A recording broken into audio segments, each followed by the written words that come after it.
మీ ఇంటి ముందు మీరు పెట్టుకున్న మొక్కలు ఇలాంటివి ఉన్నాయి కదండి, ఇవి ఇలాంటివి పెడతారు కదా, ఇళ్లల్లో కూడా పెడుతున్నారు. ఏదో కొద్దిగా నీళ్లు పోస్తే చాలు, కొన్ని అసలు పోయేక్కలు. అవి చూడండి, మీరు పెట్టి సూరుకుని ఎవరో రాగానే ఇది ఇథియోపియా నుంచి తెచ్చా, ఇది ఇటకలపాడు నుంచి ఈ అనవసరం ఈ ప్రచారం. నువ్వు ఎక్కడి నుంచి తెచ్చావు నాకెందుకు? అది నువ్వు చూసావా? అక్కడ కూర్చున్నావా? దాని వాసన చూసావా?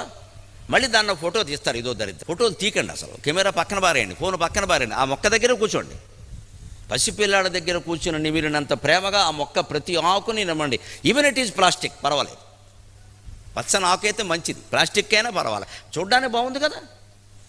ఆ మృదుత్వం తెలుస్తుంది, మనస్సు మృదువు అవుతుంది. భర్తతో కాదు, భార్యతో కాదు, ఎవరితో తగద పెట్టుకోమా. మనస్సు మృదువుగా ఉంటే మృదునా కంత్య దారుణం, మృదునా కంత్య దారుణం